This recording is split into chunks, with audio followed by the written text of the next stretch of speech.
Okay, अब हम next problem देखेंगे। देखिए problem, grill food product limited has prepaid the following sales budget for the first 5 months of 2023। Okay, तो उन्होंने actually हमें सेल्स बजट ऑलरेडी दिया हुआ है, कितने यूनिट्स हमें प्रोड्यूस करने पड़ेंगे, ये मतलब सेल्स हम कर सकते हैं, ये एस्टिमेटेड सेल्स बजट हमें ऑलरेडी दिया हुआ है। ओके, 5 मंथ्स का दिया हुआ है। उसके बाद उन्होंने इन्फॉर्मेशन दिया हुआ है, the inventory of finish product at the end of every month is to be equal to 25% of sales estimated for the next month. तो ये फिनिश गुड्स का हमें क्लोजिंग स्टॉक का इन्फॉर्मेशन एक्चुअली दिया हुआ है। उसके बाद में उन्होंने 1 जनवरी को ओपनिंग स्टॉक कितना है वो एक्चुअली ऑलरेडी उन्होंने बताया हुआ है।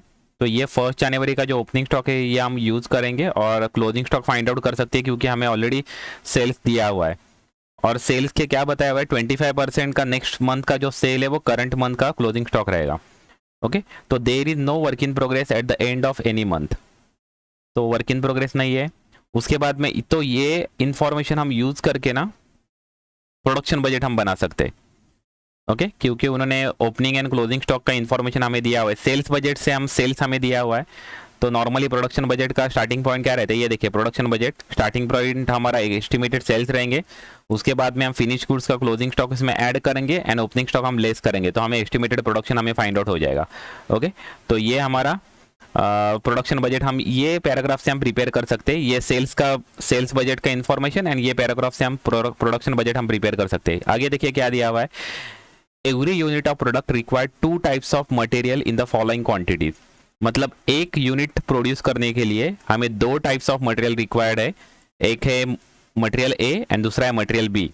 मटेरियल ए 4 kg लगेगा एंड मटेरियल बी 5 kg लगेगा एक यूनिट प्रोड्यूस करने के लिए, फिनिश आउटपुट प्रोड्यूस करने के लिए। तो ये इंफॉर्मेशन से हम मटेरियल बजट हम प्रिपेयर कर सकते हैं। ओके, मटेरियल बजट हम प्रिपेयर कर सकते हैं, मतलब हम मटेरियल कंजम्पशन इससे हम फाइंड आउट कर सकते हैं। उसके बाद में हमें यहाँ पर दिया हुआ है material equal to one half of the next month, मतलब हाफ मंथ प्रोडक्शन जो हमारा रहेगा, जो रिक्वायर्ड मटेरियल रहेगा वो हम क्या करेंगे, स्टॉक में हम मेंटेन करते हैं। Okay, are to be hand at the end of every month, तो ये क्लोजिंग स्टॉक का इन्फॉर्मेशन दिया है। This requirement was made on 1 January 2023। तो जनवरी को भी हमने वो सेम हमने रिक्वायरमेंट थी वो एक्चुअली हमने कंप्लीट किया, मतलब हाफ मंथ का जो सेल है वो हमने मेंटेन किया हुआ है। उसके बाद में देखिए budgeted price of the purchase of material, तो ये प्राइस दिया हुआ है, तो इस इतने इंफॉर्मेशन से हम मटेरियल क्वांटिटी बजट हम प्रिपेयर कर सकते हैं। और आगे देखिए क्या दिया हुआ है अभी, budgeted price of purchase of material R, तो ये अभी मटेरियल का परचेस का इंफॉर्मेशन दिया हुआ है, मतलब मटेरियल का प्राइस दिया हुआ है, तो इसके हिसाब से हम परचेस कॉस्ट बजट हम प्रिपेयर कर सकते हैं, मटेरियल कॉस्ट बजट हम प्रिपेयर कर सकते हैं। यहाँ तक हम क्वांटिटी फाइंड आउट करेंगे, उसके बाद में ये कॉस्ट से मल्टीप्लाई कर हम कॉस्ट फाइंड आउट कर सकते हैं। देखिए आगे क्या बोला है, prepare a material budget for the first quarter of 2023 in logical form showing the quantities of each type of material to be purchase every month, also prepare the purchase budget. Okay, तो पहले हमें quantity find out करने को बोला है, material quantity budget हमें prepare करने को बोला है, और उसके बाद में कॉस्ट वाला भी बजट हमें प्रिपेयर करने को बोला है। कहाँ पर भी प्रॉब्लम है, प्रोडक्शन बजट प्रिपेयर करोगे इसे बताया नहीं है, लेकिन हमें प्रोडक्शन बजट कंपल्सरीली प्रिपेयर करना पड़ेगा, क्योंकि without production budget you can't find out material consumption. Okay, तो मटेरियल कंजम्पशन फाइंड आउट करने के लिए आपको पहले प्रोडक्शन कितना करना चाहिए वो आपको फाइंड आउट करना पड़ेगा, क्योंकि आपके जो बजट है उसका एक्चुअली आप फर्स्ट सेल्स बजट आप प्रिपेयर करोगे, उसके बाद में प्रोडक्शन बजट, उसके बाद में मटेरियल बजट आप प्रिपेयर कर सकते हो। डायरेक्टली आप मटेरियल बजट नहीं प्रिपेयर कर सकते, कभी आपको प्रोडक्शन का इन्फॉर्मेशन नहीं दिया है तो। ओके, तो हमें पहले प्रोडक्शन फाइंड आउट करना पड़ेगा, क्योंकि सेल्स हमें ऑलरेडी मालूम है, तो सेल्स बजट हमारे पास है। उसके बाद हम प्रोडक्शन बजट हम प्रिपेयर करेंगे और फाइनली हम मटेरियल परचेस बजट हम प्रिपेयर करेंगे। ओके, तो ये सीक्वेंस में हम प्रिपेयर करेंगे। तो हम अभी स्टार्ट करते हैं। अभी हम क्या फर्स्ट प्रिपेयर करेंगे, प्रोडक्शन बजट। ओके, तो ये मैंने थोड़ा बहुत फॉर्मेट एक्चुअली प्रिपेयर करके रखा हुआ है। और क्या बताया हुआ, कितने पीरियड का हमें प्रिपेयर करने को बोला है, फर्स्ट क्वार्टर। तो हमें बजट कितना प्रिपेयर करने का, फर्स्ट क्वार्टर 2023 का, मतलब जनवरी फरवरी मार्च, इसका हमें बजट हमें प्रिपेयर करने का है। और सेल्स का इंफॉर्मेशन हमें 5 मंथ्स का दिया हुआ है, अप्रैल और मई का भी इंफॉर्मेशन दिया हुआ है। ओके, तो ये इंफॉर्मेशन हमें कुछ closing stock opening stock find out करने के लिए यूजफुल हो जाएगा। तो वर्किंग नोट में हम थोड़ा ज्यादा मंथ का हम प्रिपेयर करेंगे इंफॉर्मेशन, लेकिन एक्चुअल जो बजट है वो 3 ही मंथ का प्रिपेयर करेंगे, फर्स्ट क्वार्टर का ही प्रिपेयर करेंगे, जनवरी फरवरी एंड मार्च। ओके तो देखिए प्रोडक्शन बजट नॉर्मली इसी तरह से प्रिपेयर होगा। देखिए जनवरी फरवरी मार्च 3 मंथ का हमें प्रिपेयर करने का है। एस्टिमेटेड सेल्स ऑलरेडी दिया हुआ है, तो यहाँ पर मैं मेंशन कर देता हूँ एस्टिमेटेड सेल जनवरी के कितना है 10,800, फेब्रुआरी 15,600 एंड मार्च 12,200। ओके तो ये ऑलरेडी दिया हुआ है। ओके और अप्रैल और मई का भी यहाँ पर हम प्रिपेयर करेंगे, क्योंकि वो रिक्वायर्ड लग सकता है एक्चुअली। मई का और अप्रैल का भी लग सकता है, क्योंकि ओपनिंग और क्लोजिंग स्टॉक फाइंड आउट करने में हमें वो रिक्वायर्ड लग सकता है एक्चुअली। प्रोडक्शन यूनिट कितना है, सेल्स यूनिट कितना है, मतलब प्रोडक्शन यूनिट हमें लगेगा, तो हम उससे हिसाब से हम मटेरियल फाइंड आउट कर सकते हैं और रिक्वायर्ड मटेरियल फाइंड आउट कर सकते हैं। तो इसका मतलब थोड़ा बहुत एक्चुअली ज़्यादा मन का जो दिया हुआ है वो हम वर्किंग नोट में प्रिपेयर करेंगे। तो अप्रैल का कितना है 10,400 एंड मई का 9,800। मई का लगेगा नहीं एक्चुअली, लेकिन हम प्रिपेयर करके रखते हैं। ओके मई का 9,800। ओके ये वर्किंग नोट में प्रिपेयर कर रहा हूँ। ये यहाँ पर जो प्रिपेयर कर रहा हूँ ना, ये वर्किंग नोट है, ऐसे अब कंसिडर करो ये एक्चुअल बजट हम प्रिपेयर कर रहे हैं। अभी देखिए क्लोजिंग स्टॉक हम फाइंड आउट करेंगे। क्लोजिंग स्टॉक का क्या इन्फॉर्मेशन दिया हुआ है, पहले ओपनिंग स्टॉक देखो, ये 2,700 ओपनिंग स्टॉक दिया हुआ है यहाँ पर। कभी का 1 जनवरी का फिनिश गुड्स का ओपनिंग स्टॉक हमें दिया हुआ है 2,700, तो ये मैं एंटर कर लेता हूँ। ओपनिंग स्टॉक कितना है 2,700, क्योंकि वो कैलकुलेट करने के लिए रिक्वायर्ड इन्फॉर्मेशन हमारे पास अवेलेबल नहीं है, तो इसकी वजह से उन्होंने ओपनिंग स्टॉक डायरेक्टली दिया हुआ है जनवरी का ओपनिंग स्टॉक। ओके तो अभी देखिए, अभी हम क्लोजिंग स्टॉक हम फाइंड आउट करेंगे। कितना बताया हुआ है 25% of estimated cell for the next month. तो नेक्स्ट मंथ का जितना सेल्स है एस्टिमेटेड सेल्स है उसके 25% हमारा क्लोजिंग स्टॉक रहेगा। तो क्लोजिंग स्टॉक हमारा 15,600 के 25% रहेगा। ओके तो 3,900 हमारा ये क्लोजिंग स्टॉक आ रहा है फेब्रुआरी का। मार्च का कितना आएगा, सॉरी ये जनवरी का क्लोजिंग स्टॉक है। मार्च का कितना आएगा क्लोजिंग स्टॉक 12,200 के 25%। ओके ये मार्च का आएगा, सॉरी ये फेब्रुआरी का आएगा। मार्च का कितना आएगा, तो अप्रैल का जो सेल्स है एस्टिमेटेड सेल इसके उसके 25%। ओके ये मार्च का भी हमने निकाला है, अप्रैल का भी हम निकालेंगे। वर्किंग नोट में मैं एक्चुअली मेंशन कर रहा हूँ, ये आप वर्किंग नोट में शो करो। ओके तो अप्रैल में कितना आएगा 9,800 के 25%। ओके तो 2,450 ये अप्रैल का आ रहा है, क्लोजिंग स्टॉक आ रहा है। अभी ओपनिंग स्टॉक बताओ कितना आएगा, फेब्रुआरी का ओपनिंग स्टॉक कितना रहेगा। जो जनवरी का जो क्लोजिंग स्टॉक रहेगा वो सेम ओपनिंग स्टॉक रहेगा फेब्रुआरी का, तो इसकी वजह से ओपनिंग स्टॉक 3,900 आएगा फेब्रुआरी का। मार्च का ओपनिंग स्टॉक कितना आएगा, फेब्रुआरी का क्लोजिंग स्टॉक, और अप्रैल का कितना आएगा ओपनिंग स्टॉक, जो मार्च का क्लोजिंग स्टॉक है वो ओपनिंग स्टॉक आएगा।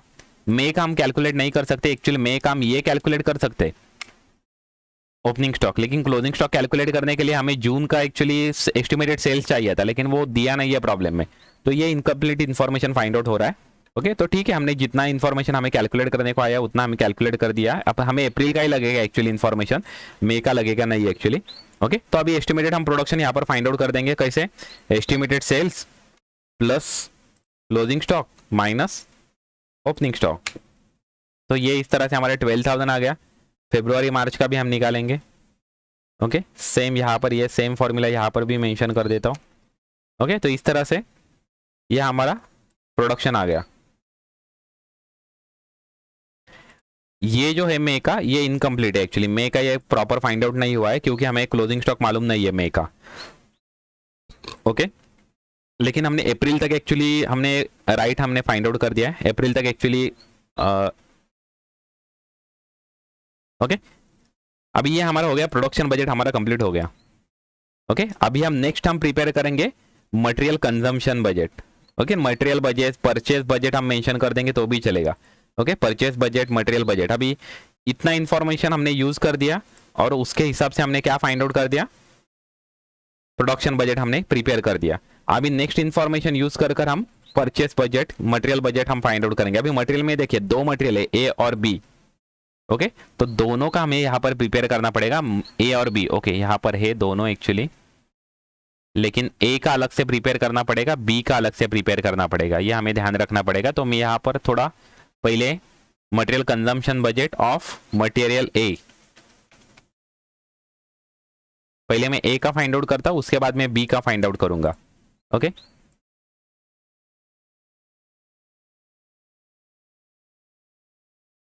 ओके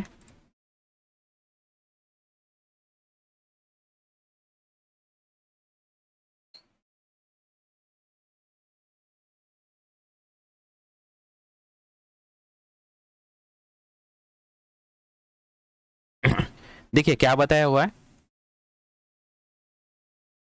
दो मटेरियल हमें लगने वाले ए और बी। ओके ए कितना लगेगा, 1 यूनिट प्रोड्यूस करने के लिए 4 kg लगेगा। ए कितना लगेगा, 4 kg लगेगा। तो ये 12,000 यूनिट्स यहाँ पर हम डायरेक्टली ए और बी एक्चुअली दोनों यहाँ पर एक्चुअली फाइंड आउट कर सकते हैं एक्चुअली। ओके क्योंकि हमें खाली यहाँ पर material consumption actually find out करने का है। ओके खाली मटेरियल कंजम्पशन हमें फाइंड आउट करने का है। तो यहाँ पर पहले हम फाइंड आउट करेंगे मटेरियल ए, ओके और यहाँ पर material B. Okay material A का कंजम्पशन कितना रहेगा, कितना है, 4 kg लगेगा 1 यूनिट प्रोड्यूस करने के लिए। तो हमें कितने यूनिट हमें प्रोड्यूस करने के, 12,000 यूनिट प्रोड्यूस करने के, तो इंटू 4 करेंगे। तो मटेरियल ए के जनवरी में हमें कितने, हमें यूनिट्स हमें कंजम्पशन लगेगा 48,000 और मटेरियल बी के कितने 5 kg है। तो यहाँ पर 12,000 इंटू 5 आएगा। ओके 12,000 इंटू 5 आएगा तो ये 60,000 यूनिट्स आ रहे हैं। तो ये हमारा टोटल मटेरियल कंजम्पशन यहाँ पर हो जाएगा। टोटल मटेरियल कंजम्पशन देखेंगे तो ये दोनों का हम टोटल कर देंगे।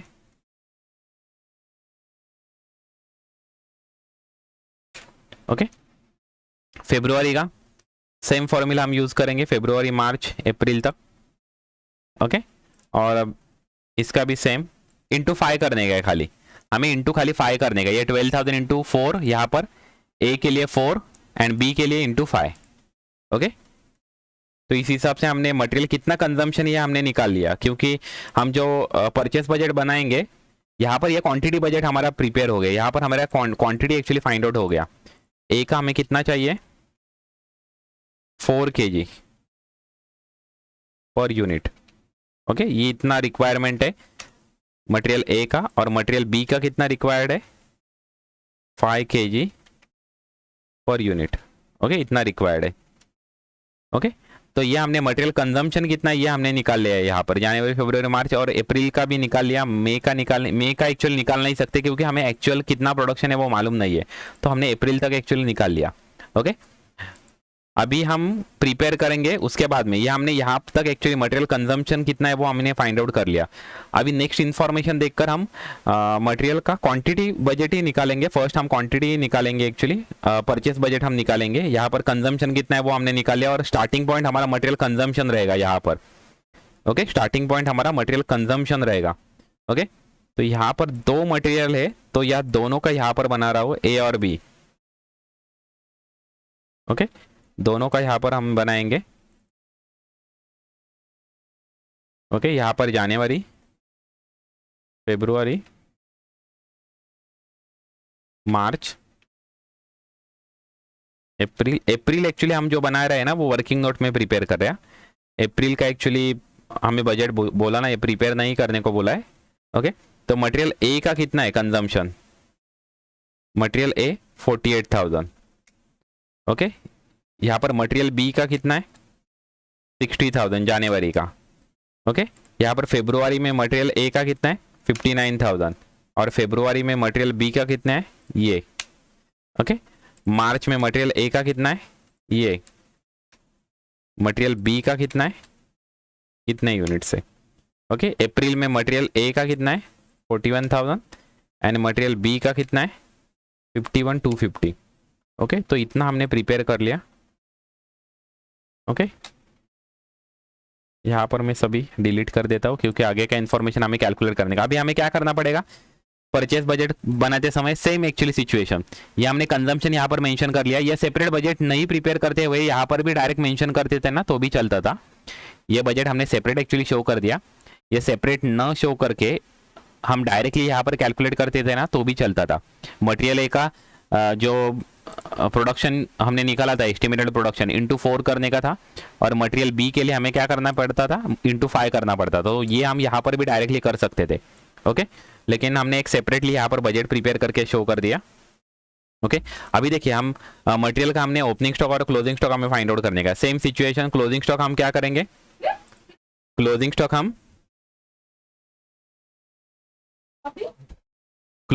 हम ऐड कर देंगे एंड ओपनिंग स्टॉक हम लेस कर देंगे। अभी ओपनिंग स्टॉक क्यों ऐड करते हो, ओपनिंग स्टॉक क्यों लेस करते हो, क्लोजिंग स्टॉक क्यों ऐड करते हो, आपको पता है ना। ओके, ओपनिंग स्टॉक हम क्यों लेस करेंगे, क्योंकि वो ऑलरेडी परचेस किया हुआ है लास्ट मंथ में, इसकी वजह से वो हम क्या करते हैं, लेस करते हैं। और क्लोजिंग स्टॉक हम क्यों ऐड करते हैं, क्योंकि वो करंट मंथ में हमें स्टॉक में मेंटेन करने का है, इसकी वजह से हमें क्या करना पड़ेगा, वो एक्चुअली परचेस करना पड़ेगा। तो इसकी वजह से हम क्लोजिंग स्टॉक हम क्या करते हैं, ऐड करते हैं। ओके, तो अभी हम निकालेंगे, प्रॉब्लम में क्या दिया हुआ है देखिए, material equal to 1/2 of the next month production are to be in hand at the end of every month. तो हमें हाफ मतलब 50%, हमें 50% मटेरियल हमें परचेस करना, मतलब हमें मटेरियल हमें स्टॉक में हमें मेंटेन करने का है। ओके, 50% हमें स्टॉक में हमें मेंटेन करने का है। तो अभी देखिए ये नेक्स्ट मंथ का जो है उसके 50%, अभी ए का। ओके, अभी एक बात देखो, जनवरी का जो क्लोजिंग स्टॉक रहेगा वो कितना रहेगा, जनवरी का क्लोजिंग स्टॉक कितना रहेगा, सॉरी फरवरी का क्लोजिंग, दिसंबर का क्लोजिंग स्टॉक हमारा कितना रहेगा, दिसंबर का क्लोजिंग स्टॉक हमारा जो जनवरी का जो रिक्वायरमेंट है उसके 50% रहेगा, जनवरी का जो रिक्वायरमेंट है उसके 50% रहेगा। तो उसके हिसाब से हम यहाँ पर ओपनिंग स्टॉक हम निकाल सकते हैं, जनवरी के जो कंजम्पशन है उसके 50% लगेगा। Okay, 50 divide by 100। ओके, तो 48,000 इंटू 50%। ओके, तो 24,000। ओके, ये यहां पर भी 60,000 इंटू 50 डिवाइड बाय 100, 50%, ये हमारा ओपनिंग स्टॉक आ गया। ओके, ये कौन सा, कहां से हमने निकाला, क्योंकि जो दिसंबर का जो क्लोजिंग स्टॉक रहेगा वो जनवरी का ओपनिंग स्टॉक रहेगा, दिसंबर का जो क्लोजिंग स्टॉक रहेगा वो जनवरी का ओपनिंग स्टॉक रहेगा। और दिसंबर का क्लोजिंग स्टॉक कितना रहेगा, यहाँ पर क्लोजिंग स्टॉक के बारे में हमें इंफॉर्मेशन दिया हुआ है कि नेक्स्ट मंथ का जो प्रोडक्शन है उसका 1/2 मतलब 50%, जो नेक्स्ट मंथ का जो प्रोडक्शन है उसके 50% हमारा क्लोजिंग स्टॉक हमें मेंटेन करने का है। तो जनवरी का जो हमारा प्रोडक्ट मतलब रिक्वायर्ड जो मटेरियल है, जितना हमारा कंजम्पशन है उसके 50% हमने क्लोजिंग स्टॉक में मेंटेन किया रहेगा। तो दिसंबर का हमारा क्लोजिंग स्टॉक कितना रहेगा, 24,000 मटेरियल ए के लिए एंड 30,000 मटेरियल बी के लिए। ओके, तो ये क्लोजिंग स्टॉक, दिसंबर का क्लोजिंग स्टॉक वो जनवरी का ओपनिंग स्टॉक हो गया। ओके, अभी हम जनवरी का हम क्लोजिंग स्टॉक निकालेंगे। जनवरी का क्लोजिंग स्टॉक कैसे निकालेंगे, नेक्स्ट मंथ का 50% into 50 divide by 100। Material A के लिए निकाला, सेम मटेरियल बी के लिए निकालेंगे, मटेरियल बी का नेक्स्ट मंथ का रिक्वायरमेंट है, मटेरियल कंजम्पशन है। ओके, तो इंटू 50 डिवाइड बाय 100। ओके, तो इस तरह से हम निकाल सकते हैं। अभी ये देखिए, ये जो क्लोजिंग स्टॉक है, ये जो क्लोजिंग स्टॉक है वो नेक्स्ट मंथ का ओपनिंग स्टॉक रहेगा। तो इसकी वजह से यहाँ पर 29,500 फरवरी का ओपनिंग स्टॉक आएगा मटेरियल ए के लिए, जो जनवरी का क्लोजिंग स्टॉक है वो यहाँ पर ओपनिंग स्टॉक हो जाएगा, और ये यहाँ पर ओपनिंग स्टॉक हो जाएगा 36,875। ओके, तो इस तरह से हमारा ओपनिंग स्टॉक आ जाएगा। अभी हम जनवरी का फिर से हम क्लोजिंग स्टॉक निकालेंगे, वो क्या, नेक्स्ट मंथ का जो है कंजम्पशन उसके 50% इंटू 50 डिवाइड बाय 100। ओके, ये आ गया। और यहां पर भी नेक्स्ट मंथ का जो कंजम्पशन है उसके 50%। ओके, तो ये हमने यहां पर निकाल लिया। सेम हम मार्च का भी निकाल सकते हैं, नेक्स्ट मंथ का जो है मटेरियल ए का उसके 50%। ओके, सेम मटेरियल बी का नेक्स्ट मंथ का जितना कंजम्पशन है उसके 50% हम क्लोजिंग स्टॉक में मेंटेन करेंगे। ओके, हम अप्रैल का नहीं निकाल सकते, हम अप्रैल का क्लोजिंग स्टॉक नहीं निकाल सकते क्योंकि मई का हमें पता नहीं है इसकी वजह से, और अप्रैल का हमें रिक्वायर्ड भी नहीं है। ओके, क्योंकि अप्रैल हम ये जो प्रिपेयर कर रहे हैं ये वर्किंग नोट में हम प्रिपेयर कर रहे हैं। ओके, इसकी जरूरत नहीं थी यहाँ पर, लेकिन ये इन्फॉर्मेशन हमें रिक्वायर्ड थी ये कैलकुलेट करने के लिए। ओके, तो इसकी वजह से यहाँ पर मैंने शो कर दिया, ये आपको वर्किंग नोट में शो करने का है, ये आपको यहाँ पर एक्चुअली नहीं दिखाने का है। ओके, अभी ओपनिंग स्टॉक देखिए, ये जो है ये यहाँ पर ओपनिंग स्टॉक आ जाएगा 23,500 एंड 29,375। ओके, तो अभी देखिए यहाँ पर हम परचेस कितना हमें करना पड़ेगा मटेरियल, तो यहाँ पर कैलकुलेट करेंगे 48,000 plus closing stock minus opening stock, तो हमें इतना हमें परचेस करना पड़ेगा। ओके, ये same material consumption plus closing stock minus opening stock, इस तरह से हम सेम फॉर्मूला सभी जगह यूज करेंगे यहाँ पर। तो हमें रिक्वायर्ड मटेरियल हमारा कितना है वो हमें यहाँ पर फाइंड आउट हो जाएगा। मतलब ये हमने परचेस बजट हमने परचेस क्वांटिटी बजट हमने प्रिपेयर कर दिया, परचेस मटेरियल परचेस बजट हमने यहाँ पर प्रिपेयर कर दिया। अभी यहाँ पर केजी हम मल्टीप्लाई करेंगे रुपीज पर केजी, तो हमें यहाँ पर कॉस्ट बजट हमारा प्रिपेयर हो जाएगा। अभी ए का कितना कॉस्ट है 3 रुपीज है, बी का कितना कॉस्ट है 2 रुपीज है, तो मटेरियल ए के कॉलम में 3 रुपीज, मटेरियल बी के कॉलम में 2 रुपीज, 3 2 3 2। तो यहाँ पर हमारा परचेस कॉस्ट बजट हमारा निकल के आ रहा है। परचेस कॉस्ट बजट कैसे निकाला है, ये इंटू ये। ओके, इतना हमारा इतना हम मटेरियल परचेस करने वाले, पर केजी हमारा कितना कॉस्ट है इतना, तो हमारे इतना हमें रुपीज लगेगा। ओके, ये हमारा रुपीज निकल के आ रहा है और यहाँ पर ये केजी निकल के आ रहा है। ओके, तो ये रुपीज पर केजी से मल्टीप्लाई करके हमने ये निकाल लिया, तो ये हमारा हो गया परचेस कॉस्ट बजट हो गया। तो देखिए पूछा था हमें परचेस बजट, हमें पूछा था क्वांटिटी हमने पूछा था, तो क्वांटिटी हमने यहाँ पर निकाल लिया और ये रुपीज हमने यहाँ पर निकाल दिया। ओके, तो इस तरह से हमने प्रिपेयर कर दिया। ये अप्रैल का एक्चुअली वर्किंग नोट में हम शो कर सकते थे, एक्चुअली यहाँ पर दिखाने की जरूरत नहीं थी। वैसे यहाँ पर भी हमने वर्किंग नोट में यह 2 शो कर दिया एक्चुअली अप्रैल मई का। पहले हमने प्रोडक्शन बजट प्रिपेयर कर दिया, उसके बाद में हमने मटेरियल कंजम्पशन फाइंड आउट कर दिया, उसके बाद में हमने परचेस क्वांटिटी फाइंड आउट कर लिया और फाइनली हमने परचेस का अमाउंट फाइंड आउट कर लिया। तो इस तरह से हमें फाइंड आउट करना पड़ेगा, सीक्वेंस हमें फॉलो करना पड़ेगा। हम डायरेक्टली नहीं, हम डायरेक्टली परचेस कॉस्ट बजट नहीं प्रिपेयर कर सकते थे। ओके, क्योंकि हमें पहले सेल्स हम दिया था, उसके बाद हमें प्रोडक्शन बजट हमें प्रिपेयर करना जरूरी है। मटेरियल कंजम्पशन आप डायरेक्टली यहाँ पर फाइंड आउट करते थे तो भी चलता था, ओके, परचेस बजट में। और फाइनली हम यहाँ पर क्वांटिटी फाइंड आउट कर लिया परचेस का और यहाँ पर हमने रुपीज़ से मल्टीप्लाई कर रुपीज़ फाइंड आउट कर दिया। ओके, तो इस तरह से हम बजट हम प्रिपेयर कर सकते थे। पहला प्रॉब्लम में हमने सेल्स बजट देख लिया था, अब ये करंट प्रॉब्लम ने हमें 2-3 बजट एक्चुअली देख लिया। कौन सा देख लिया, प्रोडक्शन बजट देख लिया, उसके बाद में मटेरियल कंजम्पशन बजट देख लिया, उसके बाद में परचेस बजट देख लिया, quantity and purchase cost budget भी हमने देख लिया। ओके, तो इस तरह से हमने 4 बजट यहाँ पर प्रिपेयर कर दिया। यहाँ पर एक्चुअली पूछा था, एक ही बजट एक्चुअली पूछा था, 2 बजट एक्चुअली पूछा था, purchase quantity budget and purchase cost budget. Okay, तो ये 2 बजट हमें पूछा था, लेकिन प्रोडक्शन बजट हमें प्रिपेयर करना कंपलसरी है, without that we can't prepare that material budget. Okay, that's why we had first prepared that production budget. Okay, तो प्रोडक्शन बजट प्रिपेयर करने के बाद हमने कंजम्पशन फाइंड आउट कर लिया, बाद में क्वांटिटी बजट हमने प्रिपेयर कर लिया और फाइनली हमने कॉस्ट का बजट हमने प्रिपेयर कर दिया। ओके, तो अभी नेक्स्ट हम प्रॉब्लम देखेंगे। ओके, नेक्स्ट हम प्रॉब्लम देखेंगे।